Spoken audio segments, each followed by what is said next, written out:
Very good evening. बहुत बहुत स्वागत है आप सभी का फाउंडेशन बैच में हमारे, जिसमें अपन बैंकिंग का पूरा ही सिलेबस बड़े ही स्पेसिफिक वे में, स्पेशली जैसे ऑफलाइन क्लासेस पढ़ाई जाती है उस पैटर्न पर अपन पढ़ रहे हैं।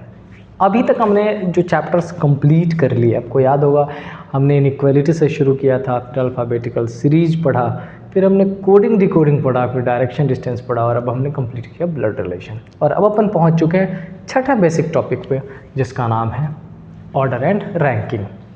इसके बाद क्या बचेगा? इसके बाद बचेगा सिलॉग्स, और सिलॉग्स के बाद अपन डायरेक्टली एंटर करने वाले हैं पजल और सिटिंग अरेंजमेंट में। और यहाँ तक पहुँचते पहुँचते आपके प्री का सिलेबस कवर हो जाएगा और तब अपन एंटर करेंगे मेंस में। ये तो हमारे हो गए फाउंडेशन इस बैच की बात। अच्छा, ये जो बैच, कई सारे टाइम बच्चे ये क्वेश्चन पूछ लेते हैं कि सर क्या ये जो आरआरबी असिस्टेंट वाला पेपर आया है, आरबीआई असिस्टेंट वाला जो पेपर आया है, उसमें हेल्पफुल होगा? 100% होगा, क्योंकि सिलेबस सेम है, पैटर्न सेम है, नंबर ऑफ़ क्वेश्चन सेम रहेंगे, क्वेश्चन का जो लेवल है वो सेम रहेगा, बहुत ज़्यादा डिफरेंट नहीं है चीज़ें, तो आपका ऑफकोर्स 100% हेल्पफुल होगा। थंबनेल पे मैंने आरबीआई असिस्टेंट नहीं डाला है, मैं डालना शुरू कर दूंगा ताकि आपको इजी हो जाए कि हाँ यार ये आरबीआई के लिए भी यूजफुल है। राइट, आगे चलते हैं, शुरू करते हैं ये सेगमेंट। लास्ट वीक में जो मैंने फील किया वो ये कि वीडियोस के व्यूज़ भी थोड़े कम हो गए हैं। प्रोबेबली मैं 2-3 दिनों वीडियो डाल नहीं पाया था, उसकी वजह से पॉसिबल है। और जो आपके डाउट्स आने शुरू हुए थे, समहाउ वो डाउट्स भी बंद हो गए हैं, ये बहुत कम हो गए हैं। तो अगर कंटेंट में कुछ दिक्कत लग रही है या कोई भी परेशानी हो, आप मुझसे शेयर कर सकते हैं कि सर इसको इस पैटर्न पे लेके चलिए, या दूसरा पैटर्न जो भी होगा बिल्कुल उस पर काम करूँगा मैं। राइट, चलिए शुरू करते हैं, बहुत ज़्यादा टाइम ख़राब नहीं करेंगे। हम बात करने वाले हैं किसका? एक बेहद ही शानदार टॉपिक जिसका नाम है क्या? Order and ranking. But hold,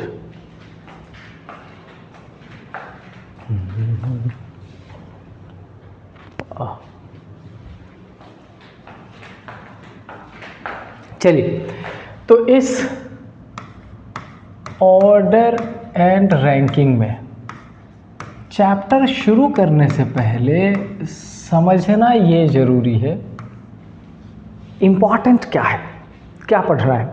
पहले मुझे ये बताओ, नॉर्मली मैं ऑफलाइन क्लासेस में ही बच्चों से पूछ लेता हूँ, इसलिए मैं आपसे भी पूछ रहा हूँ कि इस ऑर्डर एंड रैंकिंग में जो दो बेसिक वर्ड है, इसका मतलब क्या है? अगर आप इसका मतलब समझ लेते हो, इसका सिंपल मतलब है कि आप ऑलमोस्ट 50% इस चैप्टर में क्या आने वाला है वो चीज़ समझ लेते हो। तो मुझे बताइए, रैंकिंग मीन्स जब बहुत सारे लोगों में इंडिविजुअल की बात की जाती है, यानी कि सिंगल पर्सन की बात की जाती है। लेकिन जब अपन बात ऑर्डर की करते हैं, इसका मतलब एक लाइन, एक क्लासरूम, एक बड़ा सा क्राउड जिसमें उनको सिस्टमेटिक वे में अरेंज किया जाता है। तो जब पर्सन्स एक से ज़्यादा हो और उनके अरेंजमेंट की बात की जाती हो, बात ऑर्डर की होती है। पर्सन्स ज़्यादा हो लेकिन पोजीशन की बात की जाती हो, इंडिविजुअल की बात की जाती हो, तो रैंकिंग की। राइट, समझ आएगा इतना? अब इसमें क्या क्या वर्ड्स है जो यूटिलाइज किया जाता है? तो सबसे पहले तो एक आप इस वाले कंडीशन को समझिए, एक आपका बेसिक टर्म ये, और दूसरा ये, इसको अपन क्या बोलते हैं? रो। और इसको अपन क्या बोलते हैं? यहाँ लिख देता हूँ मैं, इसको अपन क्या बोलते हैं? कॉलम। अच्छा, कई बार ना ओरिजेंटल रो, वर्टिकल रो भी अपन बोलना शुरू कर देते हैं, आप वो भी बोल सकते हो, बड़ी बात नहीं है। ठीक है, अब इसको समझिए, जब हम इसकी बात कर लेते हैं, इस सेगमेंट की बात कर लिए लाइन की, तो इसके पर्टिकुलर दो एंड, एक एंड ये और एक एंड ये, इन द सेम वे इसके ये दोनों एंड हो जाएंगे। ठीक है, मैं अगर इसको लेफ्ट एंड बोलूँ तो इसको मैं क्या बोलूँगा? राइट। अगर मैं इसको स्टार्टिंग पॉइंट बोलूँ तो मैं इसको क्या बोलूँगा? Ending point. इसी तरीके से अगर मैं इसको क्या बोलूँ? टॉप, तो इसको क्या बोलूँगा? बॉटम। इसको मैं बोलूँ अप, तो इसको मैं क्या बोलूँगा? टॉप। अच्छा, ये मैंने क्यों लिखा, क्यों बताया? ये बताना इसलिए ज़रूरी है कि क्वेश्चन के फॉर्मेशन में किन किन वर्ड्स का यूज़ किया जाता है, ये जानना बहुत ही कंपलसरी चीज़ है। क्वेश्चन में कैसा होगा? A is sitting on 15th position from top and B is sitting on 28th position from bottom. यानी कि एक क्वेश्चन के फॉर्मेशन में अगर टॉप दिया गया तो आपसे क्या पूछा जाएगा? Bottom. In the same way left दिया गया तो क्या दिया जाएगा? राइट। आपसे अगर एंडिंग पॉइंट दिया गया तो क्या दिया जाएगा? Starting point. तो क्या ये सारे ऐसे वर्ड्स हैं जिनको याद कर लेना चाहिए? क्या ये सारे ऐसे वर्ड्स हैं जिसका बहुत ज़्यादा इंपॉर्टेंस है? नो, ये क्वेश्चन फॉर्मेशन के लिए ज़रूरी है, इसलिए मैंने आपको बता दिया। अदरवाइज आपको मेन इसके कंटेंट में जो नंबर्स, जो पोजीशंस, जो बेसिक इन्फॉर्मेशन दी जाती है अरेंजमेंट के लिए, वो जानना जरूरी है। ये जो सारे वर्ड्स यहाँ पर लिखे हैं ये सिर्फ और सिर्फ इसलिए जानना जरूरी है क्योंकि क्वेश्चन के फॉर्मेशन के लिए इंपॉर्टेंट है, राइट। अब चलते हैं आगे और समझते हैं कि इस पर्टिकुलर टॉपिक के कितने कॉन्सेप्ट हो गए। आपको पता है कि हम जब कभी भी टॉपिक की शुरुआत करते हैं तो हमारी कोशिश होती है कि पहले क्या किया जाए, पहले किया जाए उसके माइंड मैपिंग की कंडीशन, ताकि आपको जब कभी भी दिमाग में आए कि अच्छा ऑर्डर रैंकिंग है तो ऑर्डर रैंकिंग में ये सारी चीज़ें पढ़नी है, राइट। तो पहले एक बार अपन वो देख लेते हैं।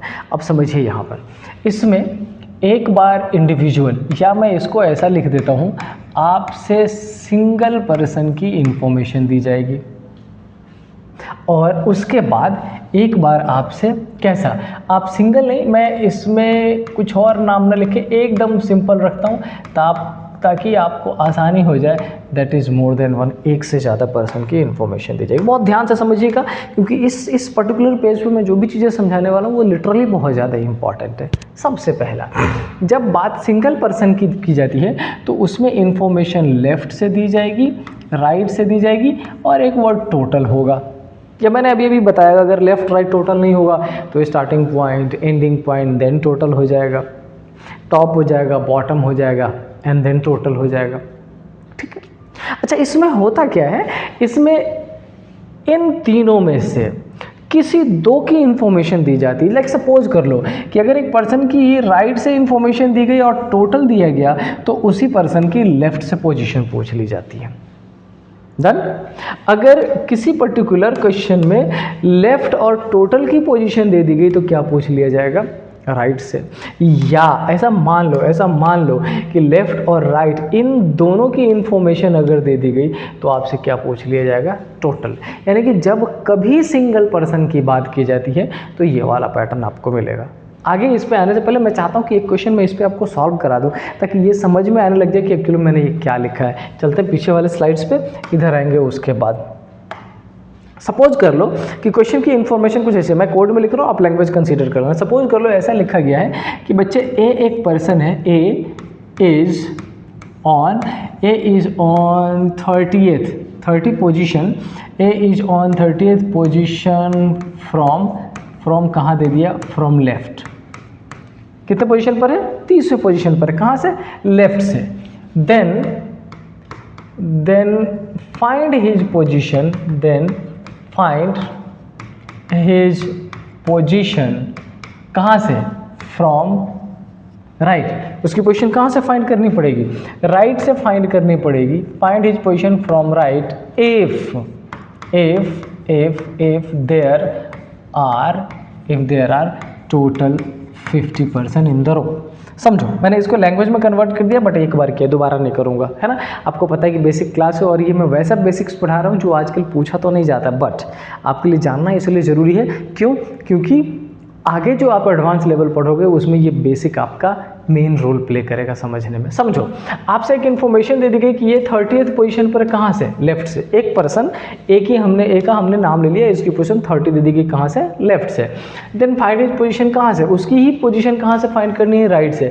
और उसमें टोटल कितने पर्सन है, 50%। तो आपसे क्या बोला गया, देखो टोटल 50 पर्सन है, उस 50% में एक एंड से काउंटिंग शुरू की, कौन से एंड से, लेफ्ट एंड से काउंटिंग शुरू की, तो एक ही पोजीशन कौन सी है, 30वीं है। तो मुझे ये बता दो कि उसी एक की पोजीशन राइट से कितनी होगी। लेट्स दो तरीके से समझ लेते हैं। तो सपोज कर लो आपके पास ये टोटल 50%, कितने परसेंट, 50%। 50 में से इसकी पोजीशन, ये ए की पोजीशन 30 है, कितनी, लेफ्ट से। अब मुझे एक बात बताओ, यहाँ से काउंटिंग करते हुए यहाँ तक 30 है, तो इसके बाद और कितने परसेंट बिठाओगे कि 50 हो जाएंगे। ऑफ कोर्स आप बोलोगे सर 20 बिठा देंगे तो 50 हो जाएगा, तो 30 + 20।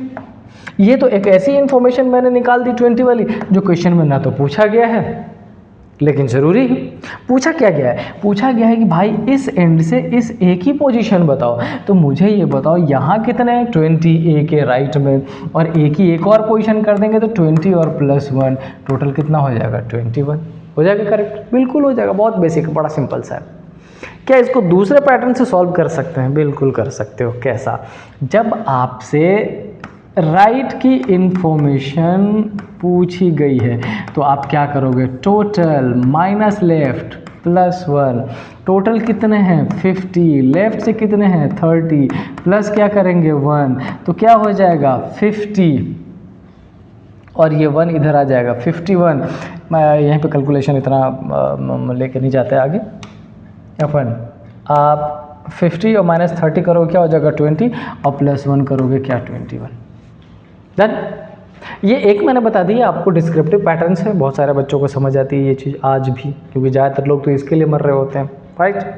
समझ आई बात। तो मैंने इस क्वेश्चन में क्या किया, एक पर्सन की पोजीशन लेफ्ट से दे दी, उस पर्सन की पोजीशन राइट से पूछ ली, क्योंकि टोटल हमने दे रखा था, तो 3 में से कोई 2 इन्फॉर्मेशन दी गई थी और एक आपसे पूछा गया था। समझ आई बात। क्या इसका दूसरा पैटर्न भी बन सकता है? बिल्कुल बन सकता है। पहले आप ये समझो, मैंने यहाँ पर एक फॉर्मूला लिखा था आपसे कि राइट इक्वल टू, मैंने क्या किया, टोटल माइनस लेफ्ट प्लस 1। अच्छा, अगर लेफ्ट पूछा जाए तो क्या करोगे, टोटल माइनस राइट प्लस 1, और अगर टोटल पूछा जाए तो क्या करोगे, लेफ्ट प्लस राइट माइनस 1। इसको अगर आप एकदम बेसिक से पढ़ रहे हैं तो बिल्कुल नोट डाउन कर लीजिए, ये इंपॉर्टेंट है आपके लिए। एक क्वेश्चन और लिखवाता हूँ, उसके बाद मैं चलूँगा दूसरे पैटर्न पे, ठीक है। सपोज कर लीजिए कि आपसे बोला गया कि एक पर्टिकुलर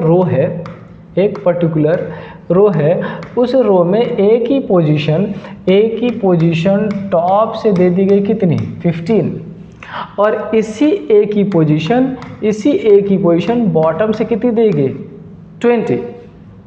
और आपसे क्या पूछ लिया गया, आपसे पूछा गया भाई टोटल बता दो। अब करें क्या, पहले डिस्क्रिप्टिव समझते हैं, उसके बाद इस फॉर्मूले का यूज़ कर लेंगे। आप समझो, मैंने एक पोजीशन पुट की, किसकी, ए की, इसी ए की पोजीशन मैंने, सॉरी टॉप बॉटम है तो मैं आपको वैसा ही बना के दिखाता हूँ जो आपको समझने में आसान है। ये मैंने एक पोजीशन ले ली ए की और टॉप से उसकी पोजीशन कितनी ले दी 15। डन। ध्यान से समझना, बहुत ध्यान से समझना, बड़ा सिंपल है, इजीली हो जाएगा। अच्छा, इसी ए की पोजीशन मैंने बॉटम से कंसीडर कर ली, ठीक है, बॉटम से, और इस ए की पोजीशन बॉटम से मैंने कितनी दे दी 20। बहुत सिंपल है, इजीली समझिएगा। अच्छा, एक बात बताओ, मैं किसी रो में 10वें नंबर पर, तो मेरे से पहले कितने 9 लोग, तभी तो मैं 10वें पे हूँ। मैं किसी रो में 5वें पोजीशन पर, तो मेरे से पहले कितने लोग होंगे, 4 और लोग। तो एक बात बताओ, अगर ये 15वें पोजीशन पर तो इसके पहले कितने लोग 14, अगर ये 20वें पोजीशन पर तो इसके पहले कितने लोग 19, और ये जो बात की गई ये एक ही तो बात की गई है ना, 2 अलग अलग तरह कैसे। तो आप 14 प्लस 19 क्या करोगे 33, और प्लस 1 करोगे क्या हो जाएगा 34। यही तो पोजीशन। डन। फॉर्मूले में आपके पास क्या है, टोटल लेफ्ट प्लस राइट, तो लेफ्ट से पोजीशन 15, राइट से पोजीशन 20, या टॉप और बॉटम ले लीजिए, माइनस 1 क्या हो जाएगा 35, माइनस 1 इक्वल टू क्या हो जाएगा 34। ये आपका बेसिक कन्फिग्रेशन है। डन। अब मुझे ये बताओ, क्या ये समझने में आसान लग रहा है? लग रहा होगा, बिल्कुल लगता ही है, पर लगना भी चाहिए। क्यों? क्योंकि ये आज के किसी भी एग्जामिनेशन में नहीं पूछा जाता है, किसी भी एग्जामिनेशन में नहीं पूछा जाएगा इतना इजी क्वेश्चन। ये मैंने आपको समझाया क्यों, इसलिए क्योंकि आगे जो पढ़ने वाली चीज़ है उसमें ये कन्फिग्रेशन आपको समझ में आना चाहिए, राइट। अब मुझे फटाफट एक बात बता दो, इस वाले कन्फिग्रेशन में मैंने +1 किया है और इसमें मैंने -1 किया, आंसर बराबर आ गया, क्यों? पॉज करके सोचना, मैं पहले एक्सप्लेन कर देता हूँ। इसलिए क्योंकि इसमें मैंने एक ही पोजीशन जब 14 ऐड की तब भी छोड़ दी थी, क्योंकि 15वीं थी। जब मैंने 19 ऐड की तब भी एक ही पोजीशन छोड़ दी, तो 14 + 19 33, तो एक को एक बार जोड़ लिया। अच्छा, इसमें जब मैंने लेफ्ट से 15 जोड़ा तब भी एक को जोड़ा, राइट से 20 जोड़ा तब भी एक को जोड़ा, तो करना तो पड़ेगा ना भैया। एक बार में एक को दोनों एंड से जोड़ा तो -1 कर दिया, एक बार में एक को किसी एंड से नहीं जोड़ा तो +1 कर दिया। That is something. और ये था कॉन्सेप्ट आपका सिंगल पर्सन वाला। अब हम आएंगे किस पर, इस कॉन्सेप्ट पे मोर देन 1। और ये कॉन्सेप्ट सच में हमारे लिए बहुत इम्पॉर्टेंट है, क्योंकि आज के दिनों में जो भी क्वेश्चन पूछा जाएगा उसी से पूछा जाएगा, ठीक है। तो करें क्या, पहले इसको समझ लेते हैं, थोड़ा इसको इधर खिसका लेते हैं बीचों बीच में। आइए देखते हैं, समझिएगा। एक पर्सन की जब बात की गई थी तो यहाँ पर लेफ्ट, राइट और टोटल दिया गया था। अब जब एक से ज़्यादा पर्सन की बात की जाएगी तो आपके पास लेफ्ट भी होगा, राइट भी होगा, टोटल भी होगा और एक नया टर्म मिडल भी आ जाएगा। इन्फॉर्मेशन कैसी आएगी? इन्फॉर्मेशन ऐसी आएगी, अगर लेफ्ट, राइट और टोटल दिया गया तो मिडिल पूछ लेगा, अगर मिडिल, टोटल और राइट दिया गया तो लेफ्ट पूछ लेगा, अगर इन तीनों की इंफॉर्मेशन दी गई तो वो पूछ लेगा। इसका सिंपल मतलब कि जिस तरीके से यहाँ 3 में से 2 इन्फॉर्मेशन देके तीसरी पूछी गई थी, वैसे ही यहाँ पर 4 में से 3 इन्फॉर्मेशन देके कोई एक पूछी जाएगी। डन। लेफ्ट राइट टोटल दे दिया, मिडिल पूछ लिया, मिडिल टोटल राइट दे दिया, लेफ्ट पूछ लिया, कुछ भी कोई भी 3 दिया जा सकता है और चौथा आपसे पूछ लिया जाएगा। ये दिमाग में बिठा के रखना है। अब आखिर ये सेगमेंट यूज कैसे कैसे होगा वो समझिएगा। अच्छा, उधर भी हमने टोटल फाइंड किया, इधर भी हमसे टोटल पूछा जाएगा, बट अब टोटल 2 पैटर्न से पूछा जाएगा। एक में आपसे मैक्सिमम पूछा जाएगा और एक में आपसे मिनिमम पूछा जाएगा। डन। पहला फर्स्ट, टोटल के बाद आपसे एक पैटर्न पूछा जाएगा। क्या? एक पैटर्न आपसे पूछा जाएगा मिडिल। अच्छा, इसके बाद क्या? मिडिल के साथ ही मैं एक वर्ड और जोड़ देता हूँ, आजकल यूज किया जाता है, एग्जैक्ट मिडिल। उसके बाद एक टर्म आपसे यूज किया जाएगा, बहुत इम्पॉर्टेंट है बट सिंपल है, इंटरचेंज और एक्सचेंज। उसके बाद चौथा, जिसमें मैं आपको पढ़ाऊंगा मिसलेनियस, जिसमें आपको पढ़ाया जाएगा ratio of boys and girls पे बेस्ड क्वेश्चन। एंड देन अपन चलेंगे पांचवा, जिसमें एक कॉन्सेप्ट आएगा और वो कॉन्सेप्ट आएगा ऑर्डर वाला, जिसमें लिखा होगा there are 5 persons sitting on the basis of their height, sitting on the basis of their weight and this and blah. समझ आई बात? अब ये जो 4 पैटर्न आपके होंगे, टोटल, मिडिल, इंटरचेंज, एक्सचेंज, ये चारों ही पैटर्न 2 तरीके से पूछा जाएगा। एक तरीका जिसको बोला जाता है नॉर्मल, जब आप बुक्स में देखोगे तो, और एक तरीका जिसको बोला जाता है क्या? ओवरलैप। मैं ये ओवर चेंज लिख रहा हूँ, नहीं, ये क्या होता है? ओवरलैप। अब आपका यहाँ पर समझना ये ज़रूरी है कि ये नॉर्मल और ओवरलैप क्या होता है, क्यों मैंने 2 पैटर्न से लिख दिया। समझिए, इसको बड़ा सिंपल है, 2 तरीके से बताता हूँ। एक रो में एक पर्सन लेफ्ट से चलना शुरू करता है और दूसरा राइट से चलना शुरू करता है। While moving towards each other, अगर एक दूसरे से पहले रुक जाता हो, नॉर्मल कंडीशन। अगर चलते हुए एक दूसरे को क्रॉस कर जाता हो, ओवरलैप का कंडीशन। समझ में आई बात? लेकिन अगर ऐसे लॉजिकली समझ नहीं आती हो बात, तो आपको दूसरे तरीके से समझना पड़ेगा, और वो ये कि अगर लेफ्ट प्लस राइट बड़ा होगा टोटल से और लेफ्ट प्लस राइट छोटा होगा टोटल से। समझिएगा इसको, या दूसरे लैंग्वेज में ऐसा कह देता हूँ, इसको थोड़ा इजी कर लेते हैं। सपोज कर लीजिए कि क्वेश्चन में जो गिवन टोटल है वो बड़ा है लेफ्ट प्लस राइट से, ठीक है, और क्वेश्चन में जो गिवन टोटल है वो छोटा है लेफ्ट प्लस राइट से। तो अगर टोटल बड़ा मतलब नॉर्मल कंडीशन, और अगर टोटल छोटा मतलब ओवरलैप की कंडीशन। तो जब कभी आपके सामने क्वेश्चन हो, एक बार चेकआउट कर लीजिएगा कि क्या लेफ्ट और राइट और टोटल अगर तीनों गिवन है तो पहले ऐड करेंगे, क्या लेफ्ट और राइट को ऐड करने पर वो टोटल से बड़ा हो रहा है या छोटा हो रहा है, क्या टोटल बड़ा हो रहा है, टोटल बड़ा तो नॉर्मल, टोटल छोटा तो ओवरलैप, ईजीली। अब हम इस चारों ही कंडीशन में से कोशिश करेंगे कि इसका बेसिक अगर टाइम अलाउ करता हो तो आज पढ़ ले। So let me check.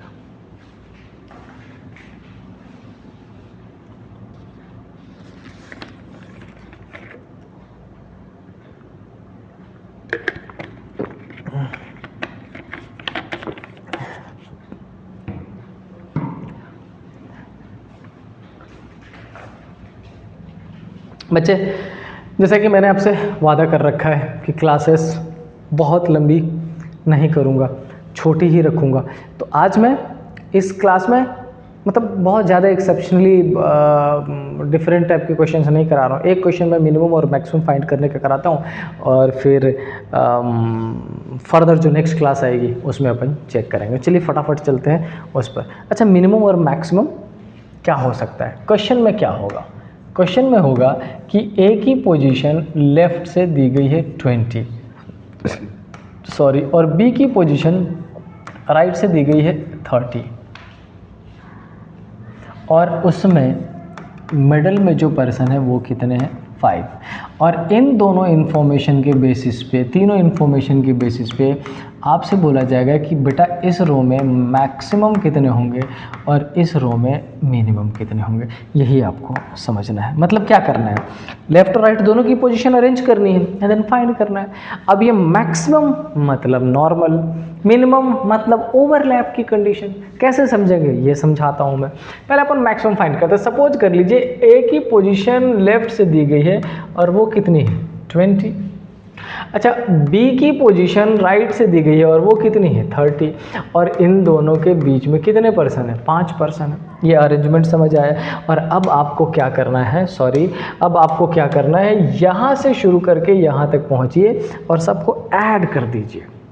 तो कितना हो गया 20 + 30 50 एंड 5 55। यही हमारा कंडीशन क्या हो गया मैक्सिमम। मैंने अभी क्या बोला था कि एक पर्सन लेफ्ट से शुरू करेगा, एक राइट से शुरू करेगा, बट ओवरलैप नहीं करेगा, एक दूसरे से पहले रुक जाएगा ताकि बीच में कुछ पर्सन हो जाए और बीच में जो पर्सन हो जाएगा वही कंडीशन मिडल का होता है और उसी बेसिस पर हम रिकॉग्नाइज करते हैं। क्या इसको फाइंड करने का दूसरा तरीका है टोटल या मैक्सिमम? बिल्कुल है। मैक्सिमम जब आपको फाइंड करना हो आप सिंपल करेंगे लेफ्ट प्लस राइट और प्लस क्या करोगे मिडिल। लेफ्ट से पोजीशन कितनी थी 20, राइट से पोजीशन कितनी थी 30 और प्लस करेंगे 5। आंसर क्या हो जाएगा 35। क्या मैक्सिमम फाइंड करने जितना ही आसान मिनिमम भी है? ट्राई करते हैं ना। मैं उम्मीद करता हूँ कि इतना ही इजी लगेगा आपको, लेकिन अगर मुश्किल लगा तो कोशिश करेंगे इजी बनाने का उसको। ध्यान क्या रखना है कि यहाँ पर एक पर्सन लेफ्ट से चलना शुरू करता है ए और 20 पे आके रुक जाता है। दूसरा पर्सन राइट से चलना शुरू करता है बट जैसे ही वो बढ़ते रहता है वो ए पे रुकता नहीं है, वो उसको ओवरलैप करके आगे चला जाता है और आगे जाने के बाद वो यहाँ कहीं पहुँचेगा। यहाँ पर बी से पोजीशन है और कितनी है 30। ओवरलैप कर गया, रुका नहीं, एक दूसरे को क्रॉस कर गया। और साथ में एक बात उन्होंने और भी कही है कि इन दोनों के बीच में कितने पर्सन है 5 पर्सन। यही कॉन्फ़िगरेशन है मिनिमम का। एक लेफ्ट से चला, एक राइट से, ओवरलैप कर दिया, बीच में 5 पर्सन हो गए। उन 5 पर्सन का यूटिलाइज करके आपको फाइंड कर लेना है। तो कैसे फाइंड करोगे? मुझे एक बात बताओ सिंपल सी। अभी भी मैंने एक क्वेश्चन पूछा था कि मैं अगर 10वें नंबर पर, तो मेरे से पहले कितने लोग कितने होंगे 9। मैं 5वें पोजीशन पर, मेरे से पहले कितने 4। आप 8वें पोजीशन पर, आपसे पहले कितने 7। तो मुझे एक बात समझाओ, अगर ये ए 20वें पोजीशन पर है तो इसके पहले 19 लोग तो होने ही चाहिए। करेक्ट है? बिल्कुल करेक्ट। 19 में से ये 1 2 3 4 5 6 तो यही कैंसिल हो गए। इसका मतलब और कितने पर्सन अरेंज करने पड़ेंगे 13। क्लियर हुआ? मैं 10वें पर, मेरे से पहले 9 पर्सन होने चाहिए, काउंटिंग कर लिया। ये 20 पर, इसके पहले 19 होने चाहिए, लेकिन हमने 6 ही अरेंज कराया था। ये मिडिल वाला 5 और एक बी की पोजीशन तो 13 मैंने वो पुट कर दिया। और अब मुझे बताइए कि अगर मैं बोलूँ कि बेटा ये बताओ कि इस पोजीशन से यहाँ तक कितने, आप कहोगे सर 30, और 30 के बाद कितने 13, और 30 में 13 ऐड करेंगे क्या हो जाएगा 43। So the correct answer is 43। समझ आई बात? क्या दूसरा पैटर्न भी है? बिल्कुल है। अगर मैं इसको ऐसा बोलूँ left plus right minus middle -2, left से पोजीशन कितनी 20, राइट से कितनी 30, -5 -2 कितना हो जाएगा 50, -7 आंसर क्या हो जाएगा 43। That is your correct answer. और यही आपको समझना है। एक ये रहा फॉर्मूला, कलर चेंज हो जाओ भाई। एक ये रहा फॉर्मूला आपका left plus right minus middle -2, और एक रे यहाँ formula left plus right plus middle. Maximum find करने का ये, मिनिमम फाइंड करने का ये, मैक्सिमम फाइंड करने का ये, और मिनिमम फाइंड करने का ये। डन? अब आगे समझना ये पड़ेगा कि मैंने जब यहाँ या यहाँ कन्फिग्रेशन बताया, मैंने कुछ +2 -2 का कॉन्सेप्ट नहीं लिखा, लेकिन फॉर्मूले में -2 और माइनस मिडल कर दिया। ये क्यों किया, यही समझेंगे आगे आने वाले क्वेश्चन में। सो मैं उम्मीद करता हूँ कि इंट्रो पार्ट आपको समझ में आया होगा और पसंद भी आया होगा, और अगर आया है तो चैनल को शेयर करें, सब्सक्राइब करें। मिलते हैं नेक्स्ट क्लास में। टिल देन जुड़े रहें, पढ़ते रहें, खूब इंजॉय करते रहें, डाउट शांत करें, और हाँ सीरियसली पढ़ना चाह रहे हैं, प्रिपरेशन करना चाह रहे हैं बैंकिंग का, चाहे वो IBPS हो, SBI हो, RBI हो, जुड़े रहें। बहुत ज़्यादा मौज मजाक मस्ती नहीं होगी। डन।